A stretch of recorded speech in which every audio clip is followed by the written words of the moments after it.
my parents didn't teach me anything about money. And I think that's one of the biggest mistakes that we make culturally is money is such a taboo subject that it's even taboo from teaching our kids. Or I think a lot of parents, and I've talked to people that feel this way, they didn't feel like they knew what they were talking about, so they didn't teach the kids anything. Yeah. I have buddies right now I could call and talk to right now, and they would ask you, hey, what was Eric like in college? And they tell you he was cheap.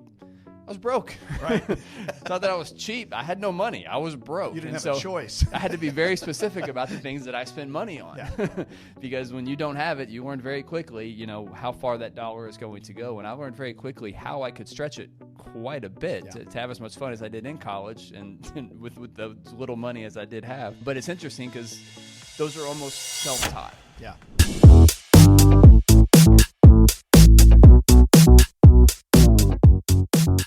Eric Douglas, Chris Vaughn here from Family Wealth Planning Partners with another edition of Retirement Planning Happy Hour. Thanks for joining us today. Interesting topic. Yep. Not so much X's and O's today. We're going to talk a little bit more around the psychology of money, or more specifically, where we learn about money and investments. Usually finance, bad places. Right, and economics and all these things that kind of infiltrate our world as financial advisors.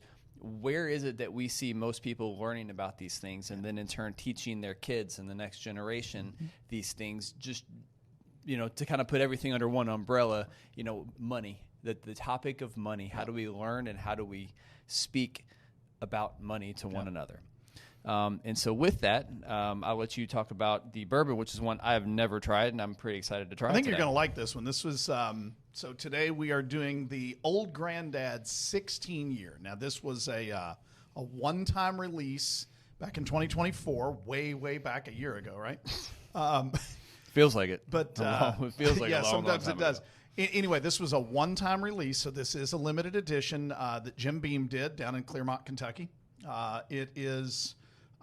It's supposed to harken back to the older ways of doing things. I don't know if that's true or not. It is kind of an old-fashioned looking bottle. I can tell you that Old Granddad 114 proof is one of the best bang for your buck bourbons out there. It's $25 to $30 and it's outstanding. And they're using the same bottle, but they're putting the ribbon on there and a nicer looking label, that kind of stuff. I think you're going to like this one. I will say that they did make it very clear this is a one-time release. So when these bottles are gone, they're gone. And this is not a cheap one. Retail on this is $200. Really? So, yeah. So hopefully it's going to be worth it. We've had the conversation about Beanie Babies in the past. So anyway, that's what we're drinking today. Something a little bit old-fashioned. Little high rye. It is a high rye. My first taste of it, definitely. There's definitely a lot of rye there. Yeah, it's I think it's 27% rye, which is higher than average. Most of them are in the 15 to 20 range. Yeah. And when you get into the higher rye bourbons, you tend to get that spicier flavor in there, which I like that sometimes. I don't like that sometimes. So we'll find out. There's some spice, but we'll come back to that. So going back to money, how we learn about money. Yeah. And, this is, I feel like this is going to get pretty broad today. Yeah, I think you're probably right. And this is going to go down several different rabbit holes, I think. But, where do you think we should start? You want to start about how as kids, where we learn about money? I think that's where we should start, because the first place that you learn about money is while you're a kid. And you can say, well, my parents didn't teach me anything about money. Yeah, they did. They might not have done it on purpose, but they did. And I think that's one of the biggest mistakes that we make culturally is money is such a taboo subject that it's even taboo from teaching our kids. Or I think a lot of parents, and I've talked to people that feel this way, they didn't feel like they knew what they were talking about, so they didn't teach the kids anything. Well, yeah, you did teach them stuff, and you probably taught them some pretty bad habits. I mean, think about the number of conversations you've had with friends, family, clients, just the people that you come into where you talk about it. And the number of times that moms and dads fight about money, well, you're teaching the kids. You're teaching the kids that money is stressful, blah, blah, blah. When mom and dad are struggling financially, you're teaching the kids most likely some bad monetary habits. On the other hand, if you're making it a point to show that you're saving, maybe not the amount, I don't think that's needed, but that you are saving for something. Teaching your kids, young children, We set money aside for rainy day funds. You remember that one? You don't have to tell them it's about retirement. A 5-year-old doesn't get that, but you are saving for something in the future. We teach kids about being charitable. You don't need to tell your kids how much money you're putting in the offering plate, but they need to see you doing it. They need to see those actions, because that's how kids learn, is by watching, observation of their parents. That's kind of our first step. It's not so much about what you say, but what you do. Right. That they're learning because they're watching always, constantly. It's amazing how much they learn from watching. For better or worse, as you know, we've all experienced, I'm sure, as parents of young kids.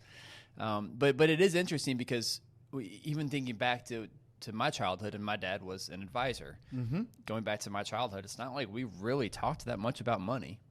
Which is really amazing, because that's what he did for a living. Yeah, well, he didn't get into it until when I was a young child. He was not an advisor. He switched careers when I was in high school. So growing up, he was not in this business as a financial advisor. So it wasn't. He and I had a lot more in-depth conversations as obviously I got older and I came into the business, and it was more adult to adult conversations than it was necessarily learning, or teaching your kid.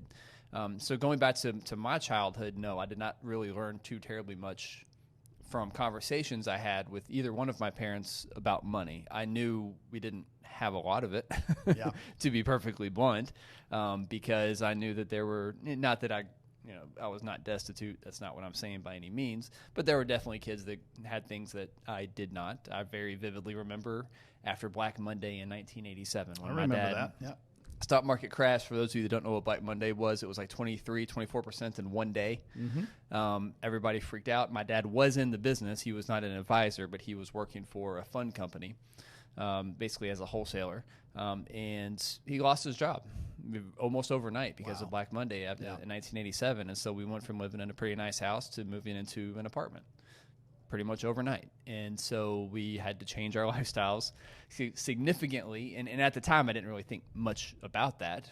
But when you look back on it now as an adult and think about if I were to do that to my kids, how dramatic of a lifestyle switch that is, and it was definitely quite a bit different, right? Yep. And so I learned that I learned pretty quickly the value of money, because when you don't have it, you learn very quickly how valuable it is, and when you get it, you want to try to hold on to it. And even today, that definitely influences a lot of the decisions that I make. I used to get called cheap in college all the time. Yeah. I have buddies right now I could call and talk to right now, and they would ask you, "Hey, what was Eric like in college?" And they tell you he was cheap. I was broke. Right. It's not that I was cheap. I had no money. I was broke. You didn't have a choice. I had to be very specific about the things that I spend money on. Yeah. Because when you don't have it, you learn very quickly, how far that dollar is going to go. And I learned very quickly how I could stretch it quite a bit to have as much fun as I did in college and with the little money as I did have.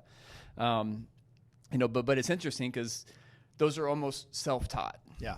Right. A lot of my experiences were self-taught, and I was forced to learn a lot about money by not having it. Mm-hmm. And I was able, and really looking back, I'm probably grateful for that experience, because as I've grown up, I know the value of money, and obviously I'm able to help speak about that in my everyday life and what we do. But it's just thinking back to my experiences, I didn't learn anything in school. My dad wasn't. Oh, you were taught nothing in school. Taught nothing in school. Nothing in school. And I was surrounded by peers for the most part that didn't really come from a lot of money either. So I certainly wasn't talking about money with any of my peers, except to say that, hey, none of us had it. Right. So it was almost like a mindset, and I'm glad I kind of switched peer groups when I went to college, because I started being around people that had a lot more money, and it started to get me thinking differently. Quite a bit differently, as a matter of fact, about money and the value of money and how to make it and how to earn it, right? Yep. As opposed to kind of working the 9 to 5 and working for someone else, taking a different mindset, a different approach about ownership of money and how to build and maintain wealth. Yeah. So, so you were talking about, kind of the way that you learned it as young. I'll share my personal story very briefly. My mom and dad, first marriage for both of them, and they were married until mom passed away in 2020, right? So I had, in theory, that ideal nuclear family environment. Mom was a teacher, so she didn't make big money. Dad was a real estate broker, and you go, oh, they did well. Dad got into the business in '78, and if you know anything about what happened in the real estate market, my dad spent probably the first 5 years of his career going door to door, cold knocking on people's doors, trying to get them to sell their house. So, yeah, it was kind of rough. My parents never taught me anything about money until I was already an adult. And the problem with that is now a lot of the habits are already set, right? And I certainly had a lot of those. My mom she was cheap. She was tight, like what you're talking about. We used to tease as adults and say, Mom could squeeze a nickel until the buffalo pooped. Right? I'm so glad they brought back the buffalo nickel, because I would tell that to people younger than me and they have no idea what I was talking about. Dad, on the other hand, was a spendthrift. If he got money in his hands that Mom didn't know about, he'd go buy something stupid with it. He's still that way to this day to an extent, right? And my sisters and I kind of freak out because of the way he spends money. But I kind of rebelled in my teenage years and in my early 20s against so much that I was taught. I think that's fairly normal. You know, young people rebel. It's part of that age. But I rebelled against being tight, and I spent money like my dad did, but I didn't have it. You know, and I got myself in a world of trouble, and it took forever to get out of it because I hadn't been taught how to manage those things properly. And then, you know, unfortunately, like so many people do, I got into a little bit of debt, and I dealt with that debt by getting more debt. Right? So, you know, you live beyond your means a little bit, and then you struggle to get out of it. And then, now I'm in my 20s, now the advice starts coming in. Well, it's too late now. And the advice that I got was actually bad. It was pay off the highest interest rate debt that you have as viciously as you can. Notice I didn't say anything about having some kind of an emergency fund, because the emergency always showed up. And then you had to go into more debt. One of the things that motivated me to become an advisor, especially in my early part of my career, was don't make the mistakes that I've made, right? Let me show you a better way to do it. So unfortunately, most of us do not learn from our parents good money habits. Even when our parents are good with money, they don't teach it. Something that I've done, you might want to put your 2 cents worth in here. I don't want my kids to go through some of the things that I went through because of my own ignorance and stupidity. Yeah, right? and mine will not. Yeah, I have made it a point since mine were little, and so far, you know, mine are late teenage years. Technically, in December, I will only have one teenager left because he'll turn 20, but they're still, you know, young and immature in many ways. From the time they were little kids, they always got an allowance, but you got the allowance because you did the jobs. You didn't get it because you existed, and they were required to do the math of 10% goes to church. So tithing is very important in our family. My wife's family taught that to their kids. She doesn't know the difference. She doesn't know how not to tithe to church, right? So there's your charitable aspect that's psychologically very important, even if you're not a person of faith. So we made the kids 10% goes to church, and they had to put that separate, right? And they had to, you know, they physically put that in the offering plate back when we still did that. 20% had to go into savings. Now, that savings, we just explained that's for a future date. We didn't say what it was for. I can tell you that they've never taken any money out of those savings. I still manage the accounts for them because they're more invested now. And then the other 70% you can spend on anything you want. But then something that I learned, and I could swear that I got this out of Dave Ramsey book. That may be wrong. We'll talk about Dave in a minute. My mom never let us make a mistake with money. And that in itself was a mistake. Let your kids make mistakes while they're young and it's not as painful. And I'll give you a great example of what I mean. When my youngest son, Casey, was fairly young, he was really into Star Wars Legos. Man, those things are expensive, right? Oh my gosh, they're expensive. And he had one, it was a TIE fighter or something, I don't remember, that he was saving up his money for. Right? He was saving his 70% because that 20% savings, that's not for toys. He was saving it up because that's what he wanted. The two of us were out running some errands, and I don't know, he was maybe 10 years old, if that. And we had to run into Walmart for something. And he said, Dad, can we go over into the toy section and just walk through for a minute? Yeah, okay, we can go do that. We walked through, and he looks at the Legos, And of course, Walmart doesn't have the big box type Legos. They've got more the lower end stuff. And he sees one that was from Minecraft, which he was into that video game. Yeah. And he got so excited. Stupid funny movie, by the way. Okay, I haven't seen it, but he got so excited about this Lego set, which was not anywhere close to as nice as that TIE Fighter, and it was more than half of what the TIE Fighter would have cost. The TIE Fighter was like $80, and this was like $50. And he goes, Dad, can I get that? I said, you're saving up for a TIE Fighter. And he said, yeah, but I really want this. And I said, if you buy this, you will be upset. This is a mistake. But I'm going to let you do it if you want it. How much money do you have? And he told me how much he had saved up. And it was pretty much all of the money he'd saved up for this TIE Fighter he's now going to use. I said, all right, we'll go ahead and get it. You pay me the cash when we get home. 30 minutes after he got that thing out of the box, he was crying. He said, can we take it back? No, you can't take it back. And it was painful to let my kid hurt, right? But I know that now that mistake was made over a $50 Lego set instead over a $25,000 or $35,000 car that he finances at a rate that he can't really afford when he's 25 years old. And he spends the next 10 to 15 years dealing with a debt problem. Yeah. So that would be the biggest lesson that I learned the wrong way that I've tried to teach my kids. Let them screw up in such a way that you can save them because they're still young. One of my favorite sayings is "stupid hurts." And, yeah. and that's probably more extreme than the example you're giving because that's not necessarily stupid, especially when you're a kid. But the idea behind it is when you make a mistake, it should hurt. Because if it doesn't hurt, then you don't learn from it. Right, exactly. And pain is a wonderful teacher, right? And so if you're going to, if you're going to make mistakes and have that pain come that's associated with mistakes, it's a lot better that, once again, to your point, that happens at an earlier age because the magnitude of those mistakes, the older you get, especially, it's not just not just necessarily based on your age, but you're talking about, as you get older, you're usually talking about much larger sums of money that you're making mistakes with. Right. So the magnitude just increases tenfold, right? Yep. So it's interesting because some of the things that I do with my kids, it definitely did not happen with me. And one, I was in a different place, than my kids are, right? Yeah. And I'm very, very, very clear with my kids constantly to make sure that they have a ton of gratitude for their station in life. Yes, and I'm the same way, yeah. Because they are living a completely different childhood than anything I got to do. Yeah. As I'm saying this on the eve of us going to Florida for another family vacation tomorrow, right, that we go pretty much every single year, right? That definitely not something that I did growing up.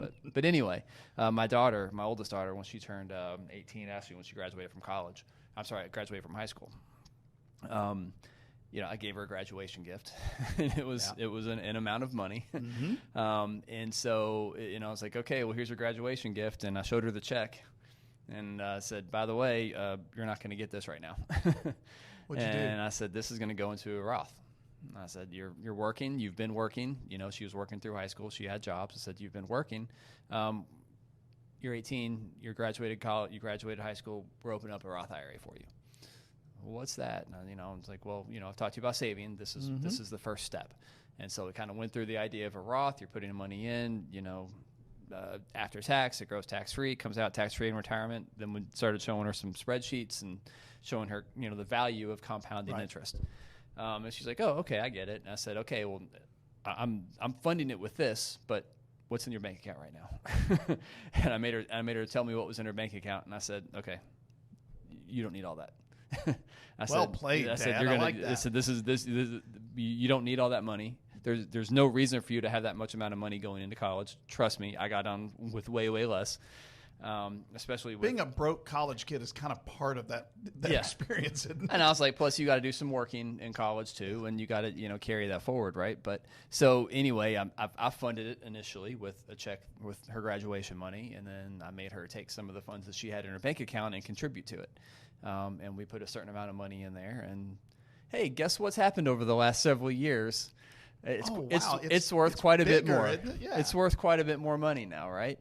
Because we put it into, obviously she's really young, put it into an aggressive portfolio, and we've had some good years in the market, so it's grown quite a bit. And I would argue that that's really a legacy play too, because as you know, she can't use that money until basically she's in her 60s. Well, and that's what I told her. I said, you're not going to like me now.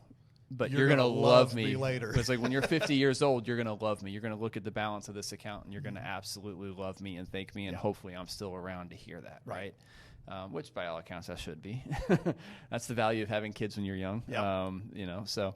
But yeah, so that was one thing. The other thing, and this was not around when my oldest daughter, Kaylin, this is who I'm talking about, but my two younger kids, they have there's these kids' debit cards now. I don't know if you've seen these, but we use a service called Busy Kid. There's another, like Green Light's another one. There's I've heard of Green Light. I wasn't familiar with Busy Kid. But basically, you can put money onto a debit card. Technically, it goes into an account for your kids, and it also comes with a debit card. And to the point that you were making earlier about, spend, save, give, right? It takes those exact same 3 buckets of money. Excellent. And so when the kids do chores, we don't pay them directly. We pay them to their Busy Kid account. Right. And it goes to their Busy Kid account, and 10% give, 20% savings. The rest goes on to their debit card, and they go to the store and use it like a debit card. And so there's an app. They have phones now. They can pull up their app, and they can see how much money is on their Busy Kid debit card, and they can see what's being there for savings. And eventually, when it gets big enough, we'll take that money and do something with it and invest it. But they can see how much is in savings, how much is in giving, and they can also see what's available for them to go buy the Lego sets. And in my daughter's case right now, it's all nail stuff. That's her.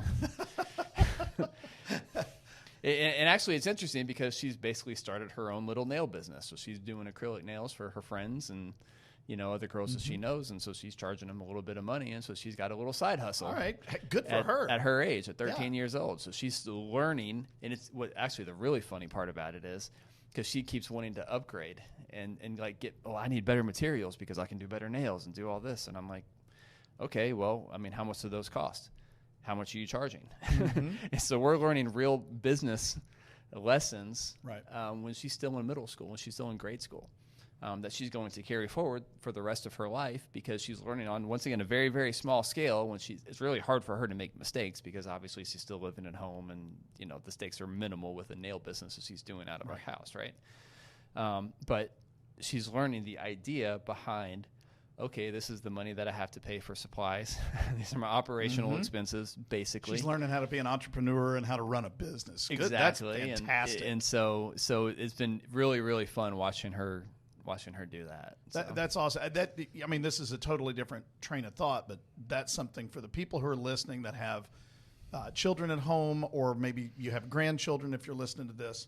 I think that's a big one. The reason why most businesses fail is because you're passionate about making a product or providing a service, but you don't know how to run the business. You have a skill. Right. You've got that skill, but you still need to know how to run a business, and they don't have that skill, and that's why they fail. And your daughter is learning that skill, however she decides to apply it later in life. That's awesome. I wish everybody knew how to do that. Yeah. There would be that much more innovation and businesses in our world. That goes back to the idea that those were things that I never learned. Right. Because my parents weren't business owners. I'm a business owner. I've got a couple of businesses, actually. So it's easier for me as a business owner who's got a couple businesses that, knock on wood, are fairly successful. We're doing okay, right? So I can teach those ideas. It's a mindset. It's really a different mindset. And so the mindset that I'm able to have my kids grow up in, that of an entrepreneur, that of a business owner, thinking maybe a little bit more behind the scenes as opposed to just trying to find a job to make a few bucks. Those are the types of lessons that bleed into your mindset about money as a whole. And this gets into investing and the value of investing and why you should invest. Because so many people think about investing as it's almost like it's not tangible. It's just you put money in a 401k and you do it and it goes up and it goes down. But most people don't truly understand what investments are. And you're right. Investments are ownership. Investments are business ownership. You are buying equity.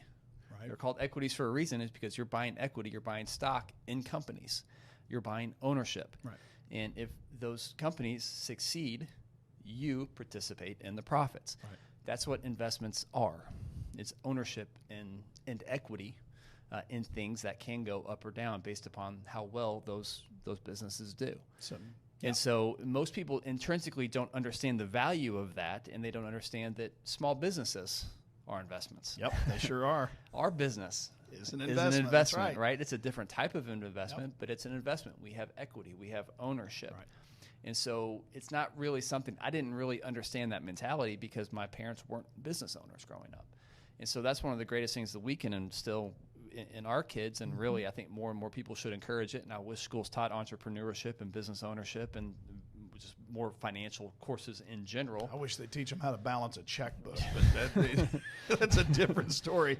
How to write a check in the first place. How to write a check would be, and that's people a say, well, lost art. checks don't exist anymore. Yeah, they do. They do. They're still out there. They're just not as common. Okay, so I think we've kind of pounded on the first way that people learn, and that is from the experiences, intentional or unintentional, of their youth and childhood.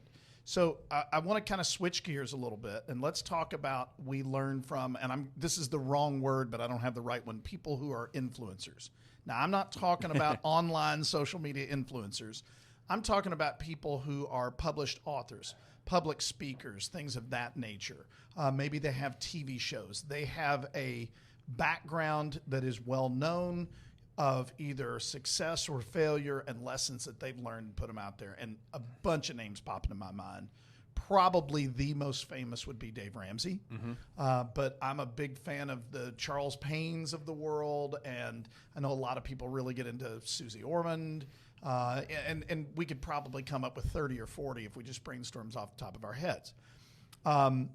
In the Dave Ramsey case, both of us used to be part of the program that Ramsey does for how his followers seek out a financial advisor locally. And, one of the things that I've learned from all of the Dave Ramsey clients that I've worked with over the years is that there are two different types of people who are following Dave in this case, but certainly others would be no different. There's the people who are latching onto him because he is preaching a message that is right in their face. This is my problem, and you're the guy who preaches about this. So in that particular case, it would be people that are they got a debt problem, they got a spending problem, they got a consumerism problem, whatever you want to call it, right? So that's his bailiwick is dealing with debt and getting out of debt. But I also found there's an awful lot of people that come out of that type of program that they don't have a spending problem, but they don't know who to trust. So they latch onto somebody that they believe is trustworthy, and I could argue in most cases probably is. And then they apply that trust to everything that they say. Exactly. And that's where you run into both good and bad. So, well, there's so many examples like that are well beyond the finance world. Yes. But yes, to take Dave Ramsey specifically, right? So if we're going to talk about Dave Ramsey, wonderful, by all accounts, seems like a wonderful guy. I would love to meet him one day. I suspect I would probably get along pretty well with him. Read a lot of his stuff, believe in a lot of the stuff that he preaches about, but you have to understand what he is and what his brand specifically is. Right. His brand is getting out of debt, Yep. Controlling your debt, getting out of debt. He's the get out of debt guy. Right. And he's provided some very valuable advice to millions of families. I personally know families that he has helped tremendously, and he has done a very, very valuable service, and he's just a wonderful speaker and communicator around the value of getting out of debt and living a debt-free lifestyle.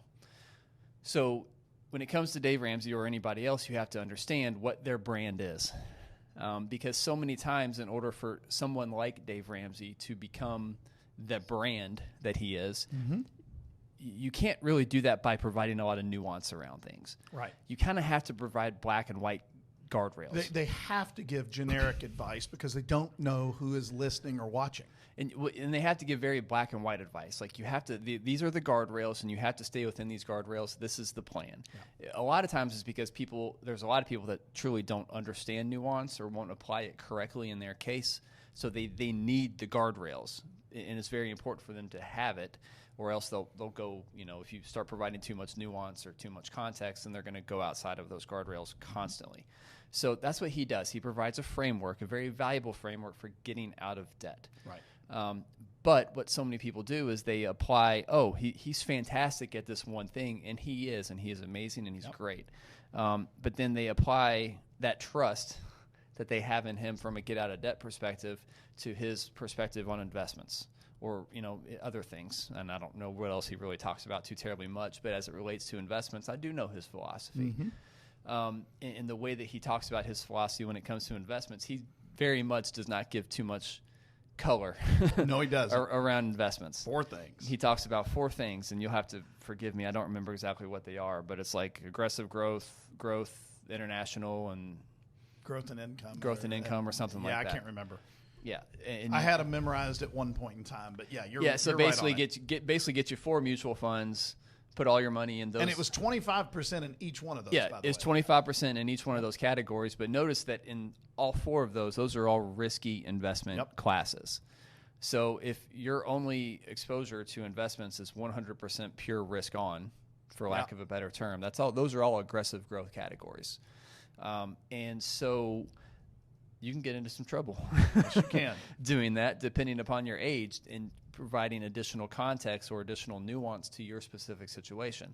But Dave can't provide that nuance to all of his millions of listeners that listen to his show every day. That's why he had the program that he used guys like us around the country. But it's an impossible gig for him to be able to provide that level of nuance, because if he goes on radio every day and says, well, I don't know, it depends. 1, that's a really boring radio show. Yes, yeah, you're right. And then 2, his people lose kind of faith in his ability to give advice, because they keep hearing the same advice over and over. But quite frankly, in real life, for 99% of people, the answer for most questions, specifically as it relates to money and finance and investments, the answer is it depends. And it depends on your individual situation. It depends upon your lifestyle. It depends upon how much money you need, when you need access to that money. What's your risk tolerance? What does your debt look like? And in his defense, and not just him, but the whole concept. Yeah, we're using him as a proxy. Yeah, we're picking on him a little bit, but that's not the intent. He has the 7 baby steps concept, which, quite frankly, I was talking about my situation. I learned the hard way dealing with debt, because I was advised to leave out step number 1, right, which was to get you $1,000 emergency fund. That's the reason I kept running into trouble. I think, and he cannot say this, and you just explained why, right, if he says depends. I think when you get to what he calls step 6 and 7, which is where you're investing and you're paying off mortgage, which is your last debt item, I think he's kind of hoping at that point in time that you will have become savvy enough to know that you need professional help, which is why they've got a program to go out and find investors out there, or investment advisors. And that's his idea, for sure. Yeah. But he can't say that. To your point, that makes for a really boring radio show, right? Yeah. And number 2, there are a lot of people out there who are going to say, I can do this on my own. And if he's giving advice that is nuanced, the guy who really isn't ready for those steps yet is going to try to do that. They're going to try to cheat the system a little bit, if you will, and they'll end up right back where they were because they did it the wrong way, right? Yeah. So, and to be clear, the advice he gives around investments isn't necessarily incorrect. It's not complete. Right. Building a diversified portfolio, and in theory, that's what he's talking about, is building a diversified portfolio. Right. Fantastic advice. Now, what he talks about putting in that diversified portfolio, I would disagree with. But that's neither here nor there. But once again, that gets back to context and nuance, right? It depends on your situation, how diversified, or the way that we diversify a portfolio. It basically entails, all of your individual positions and what your lifestyle looks like, and all those things that we talk about constantly. And that's where the planning comes into play. But it's not incorrect advice; it's incomplete advice, right? And that's what's really, really important to remember, especially when you talk to, like, Susie Orman's another example. And I haven't heard any of her stuff recently. I know I don't even know. It's been a while since I've seen anything from her. She used to be very, very popular, but one of her sticking points was, and this was once again when I worked for an insurance company for a good chunk of my life. We always ragged on Susie Orman because she was very black and white when it came to annuities. And she was like, annuities are bad. Never use annuities. Never use annuities. Annuities are horrible. You should never use one. That kind of became part of her brand. And it's a lot easier to go on TV and draw a line on the sand and create a brand around something. And you're going to alienate a good chunk of viewers, but you're also going to draw in a number of other viewers who agree with your position, right? And it's a lot harder to go on and say, well, they're not all good or bad. They're what are all the analogies? It's a tool in the toolbox. Right. It's a golf club in the bag, right? All those analogies that we use all the time to provide context and nuance. She can't do that on TV. No, she can't. It's just impossible to do. It's the same problem that Dave Ramsey has, because he has the same thing with annuities and with certain types of life insurance, permanent life insurance, stuff like that. They can't put the nuance out there because people will do the wrong things on accident. And I think that also goes back to people don't understand how these things work. So, they don't understand that annuities used incorrectly are potentially dangerous, things like that. And we did an episode, I don't know, a couple, 3 weeks ago where we talked about annuities. So another one that's very, very popular that a lot of people look to is Rich Dad, Poor Dad. And you were talking about this the other day. In the framework around, because I've never actually read that book. Yep. I've read plenty of other ones in our industry, but I've never read that one. But, kind of the framework around that is, the idea of being an entrepreneur, being a business owner, right. and the mindset around how you make and keep money, which is all fantastic. But then you go into his advice around investments and basically what he's done over the last 20 years and the investments that he's pitched. If you've been listening to his investments advice, you would have lost a lot of money. Right. Or you would have not earned, I shouldn't say you would have lost. You would have lost out on the opportunity to earn a lot more money in other better investments if you had strictly been listening to his investment advice. Investments are not his bailiwick. His bailiwick was the psychology of money, how to earn money, how to make it, how to think about it. It's not about actually keeping it and investing in it. Right. And by the way, if you haven't read that one, it's Rich Dad, Poor Dad's a fantastic book. I personally do not invest the way that he does. He's kind of a real estate guy, which is fine. There's nothing wrong with that. Well, he's turned into strictly a commodities, gold, silver and he's guy. gotten into commodities now too. Yeah. But his concepts were great. We took a family vacation, 2-3 years ago, where we drove all the way to Miami. I don't ever recommend doing that. Oh, man. This is not driving to Miami and stopping at a lot of cool places on the way. We got to make time. We got to make time.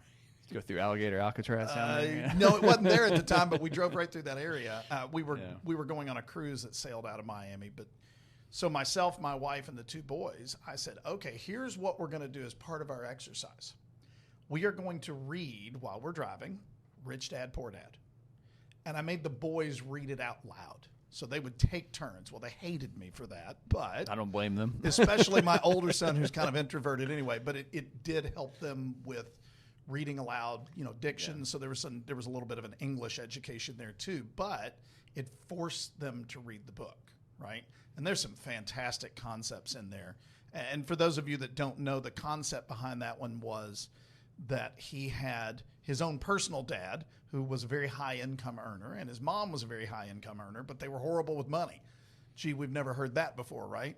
And then he had a friend whose dad was like a second father to him, who didn't make a lot of money, but he had an entrepreneurial mindset.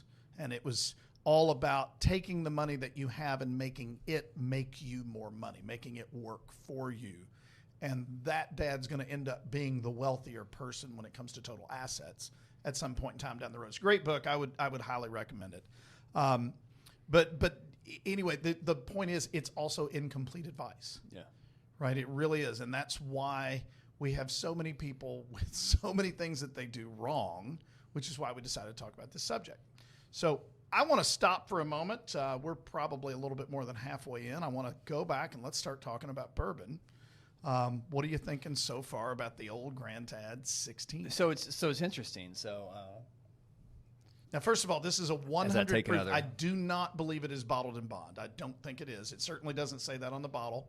Yeah. But it is a 100 proof bourbon. So it's definitely a rye. It's definitely got some spice, a little bit of kick to it. It's interesting because all of the aftertaste stays in your gums, your lips. Yeah, there's nothing coming down the chest. It's smooth. It's all up in here, yes. It goes down really smooth. I think part of that is the age.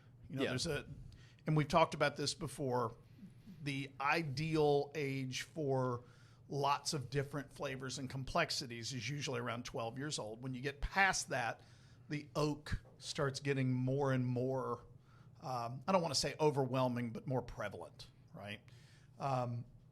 This one's still got some complexity, not as much as it would a 12-year, but it's still got some. At first, I'm with you. It had this nice spiciness to it, not heat like it was an alcohol heat, but it was a flavor spice, and I like that. It also had some other little, to use the word we were talking about with money, it had some nuances to it. Maybe a little bit of chocolatey flavors, things like that. When I put 2 drops of water, a very small amount, the chocolate disappeared. And the caramel, which is a fairly common flavor in bourbon, really started coming out. Yeah. But that spice was still there. That is definitely a high rye bourbon, and it's got a lot of spice to it. But this doesn't taste like something that's 16 years old. It's probably one of the smoothest ryes I've ever. Mm-hmm. I don't love ryes as a rule. High ryes, I should say, but I like this one for sure, and it's got to be the smoothest rye I've had. Yeah. I can't think of one I've had that was smoother than this. Yeah, this is very flavorful, not complex, but this is something that you could really sit down and enjoy. Unfortunately, it's a limited edition, and according to Jim Beam, they're never going to make it again. Yeah. I'm going to say that's probably not true. They'll make a variation of it. They'll have a 17-year or a 15-year or something, and they'll put some incredibly stupid high price tag on it, and idiots like me will go out there and buy it, right? They should be making a lot more of this than that regular Jim Beam. But you know what? Okay, we go back to business again. Yeah, I know. It's that cheap entry-level crap that people buy in mass. Hey, it's that cheap entry-level crap that got me through college when I was broke. Exactly going back to bring this thing full circle, right? Yeah, going. You talk about Buffalo Trace, probably the most famous distillery out there, certainly outside of Kentucky, right? In Kentucky, we know them all. Buffalo Trace has, obviously, they've got the Blantons, and they've got the Eagle Rares and the Wellers, and all that stuff comes out of that same distillery in Frankfurt.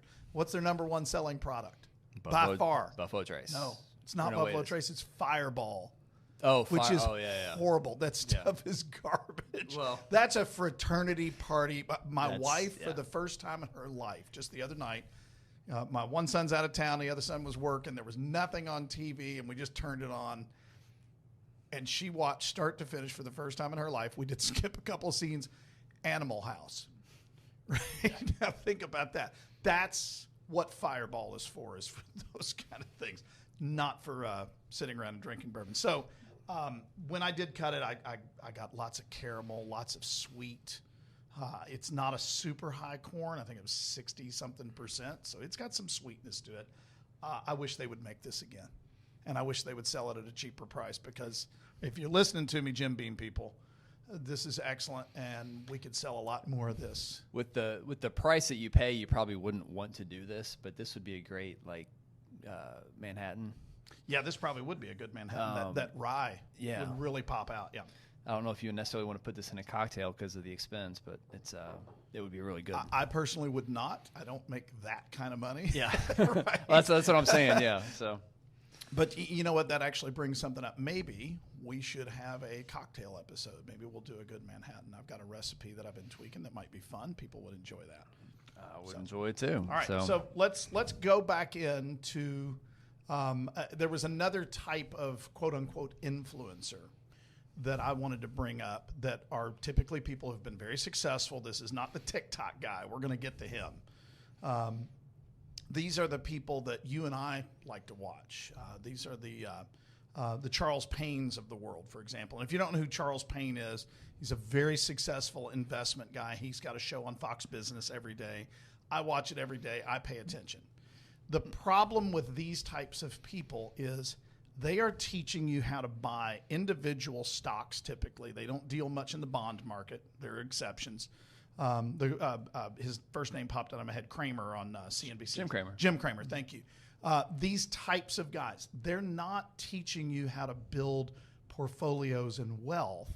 They're teaching you, or they're trying to give you advice on buying individual securities, right? Well, this is more the day trader crowd, really. Let's back up a step from there, because that's actually, yes, but that's not really what they're doing. What they're trying to do is they're trying to put on an entertaining TV show. Yeah, okay, yes, correct. And so you always, at its very core, you have to remember these guys are entertainers first.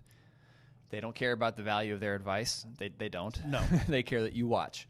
Okay. Hopefully there's some of their advice hits and some of their stock picks hit. But what's also interesting about these shows is they spend a whole ton of time talking about the stocks that you should buy. Yep. And some of the stocks that you should sell. But they don't necessarily come back and tell you specifically, oh, I told you to buy this one on this date. You should have already, now you need to sell it today. It's not usually, they don't usually circle back and give you, because any part of a trade, it's always interesting. Whenever you talk about day trading, you're just trading in general. Mm-hmm. This is why it's so incredibly hard to be a good trader. Everybody thinks, oh, you buy low, sell high. When do you buy again? When do you sell again? When do you buy again? When do you sell again? When do you do it over and over and over? Because if you're going to trade, if you're going to be a day trader, that's your job. You don't buy low, sell high, and then it's done. Right. Yeah, it's an ongoing You got to do it again. And so, you can be right once. You can even be right twice. Can you do that repeatedly over and over again and not make any unbearably wrong mistakes that you can't recover from? And that's the problem with day trading. And that's the issue with a lot of these shows. They're entertainment, one. Then, yes, they spend a lot of time, an inordinate amount of time talking about individual securities, about stocks. But they never really come back and circle back to, okay, I told you to sell, now you need to buy, or vice versa. Right? It's just always kind of what's the topic of the day, what the hottest stocks of the day are, but they never circle that loop, so to speak. Yeah, no. Good point. There are it's advice, but it's not complete advice. It's not bad advice, but it's not complete advice. Kind of goes back to the other ones that we've mentioned. Yeah, it's not customized to the individual. It's not nuanced was the word you keep coming back to, and you're spot on with that. That is the problem with getting your financial education from those things. You said it. This show is about entertainment. It's about selling a product because that's what they're trying to do. They're trying to sell the show, and therefore the advertisements come along. That's how they make their money. So just kind of keep that in mind as you're trying to learn about individual things. Mm-hmm. Now going on to, you said the TikTokers. All right, let's get into social media influencers, where the word influencer. Where do we want to go first? So everything that I said about Dave Ramsey being a brand and trying to create a brand and trying to stick with kind of same thing with Susie Ormond and the Rich Dad Poor Dad guy, and they build they spend all this time building a brand, and now they have to stick to the brand. Well, now you're talking about a TikTok generation that's creating very micro bite-sized versions of 20, everything 30 that those guys are stuff, doing. Yeah.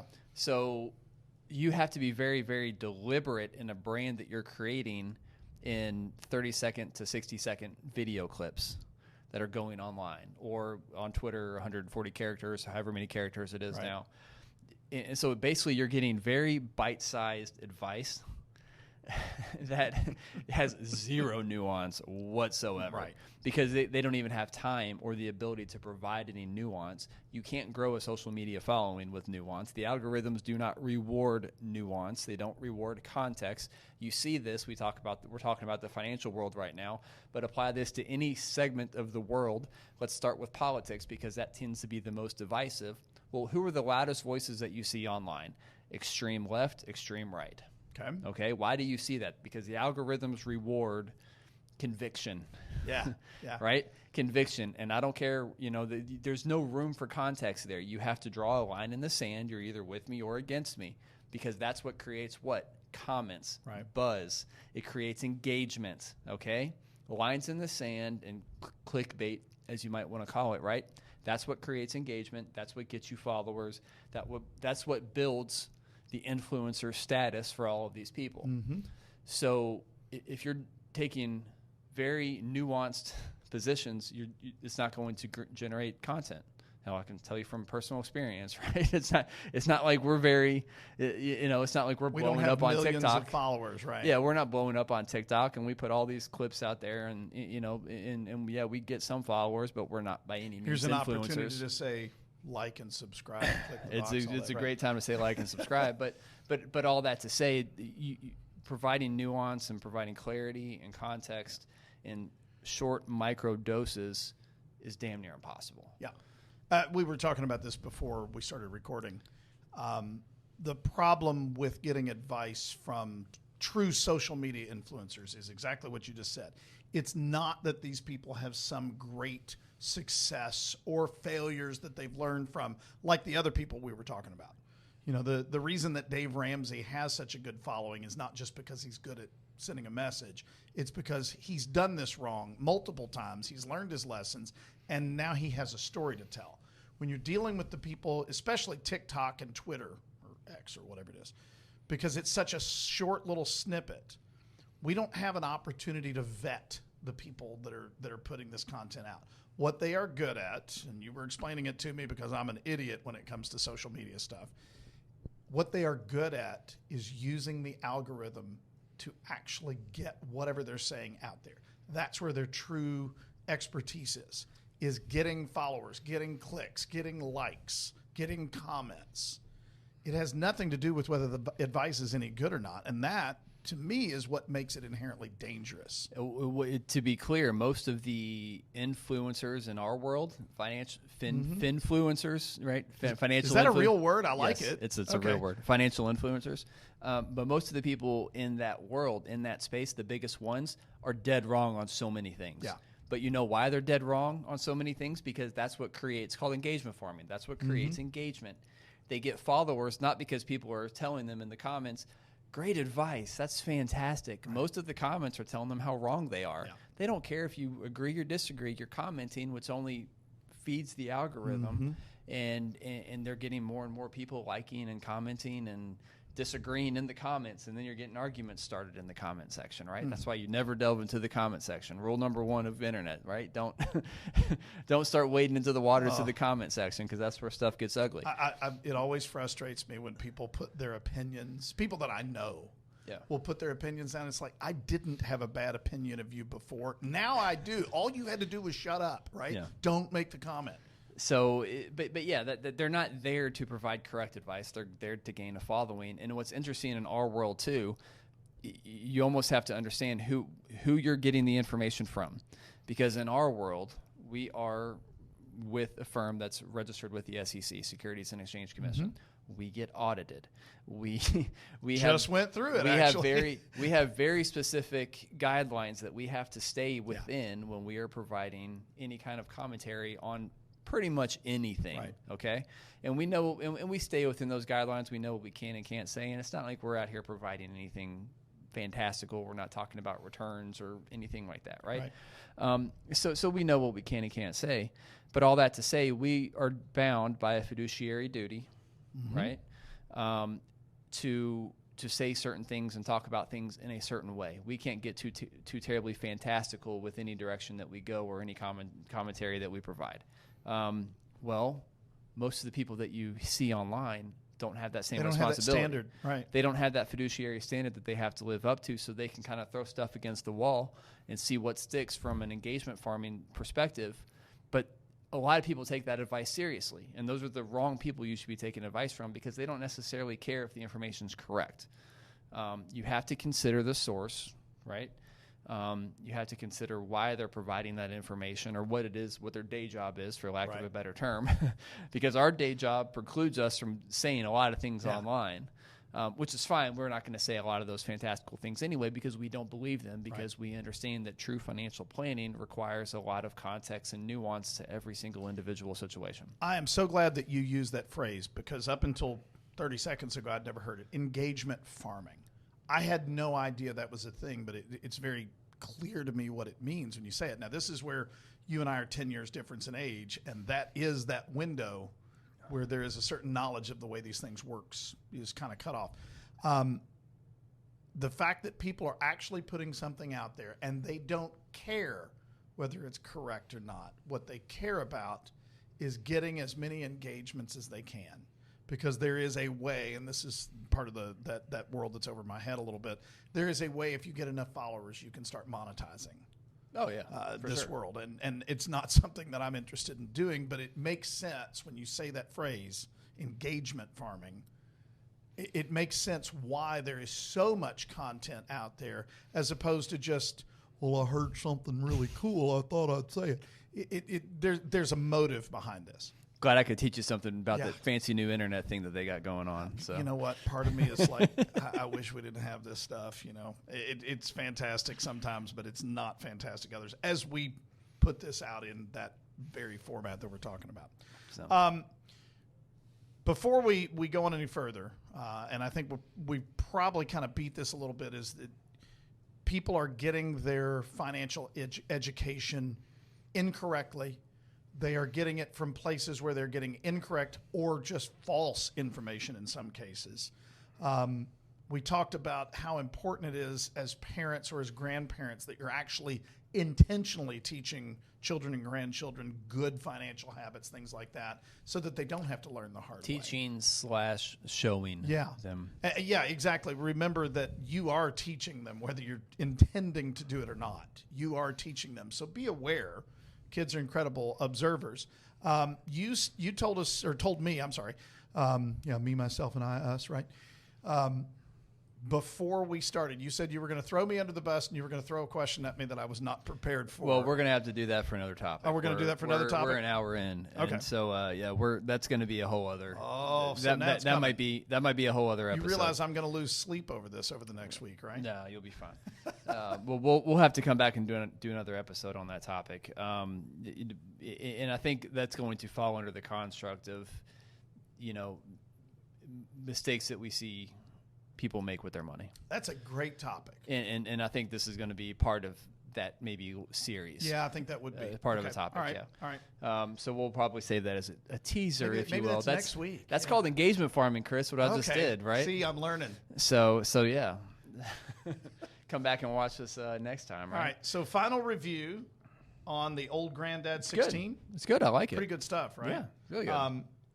Is it worth the amount of money that it was paid for? Oh God, no. Let's be real honest. Is any of this stuff worth? God, no. What we pay for it? But that's me being cheap because I grew up without money, and I can't go. imagine spending $200 on a bottle of bourbon. And that's me being a rebel because I was not allowed to spend money. I'd never had a full stick of gum. Remember the sticks of gum?